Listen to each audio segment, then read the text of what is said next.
Table cut అవుతుందేమో అని. జుట్టులో ఏం కనిపించట్లేదు. ఓకేనా? Front angle drop drop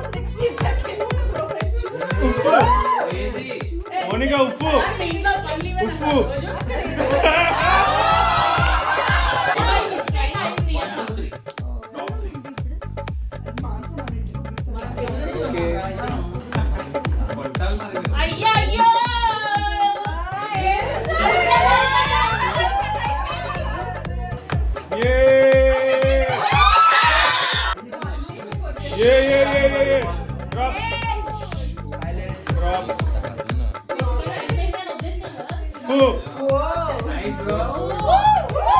bro అందరు పద్ధతి ప్రకారం లాస్ట్ వదిలేస్తున్నారు.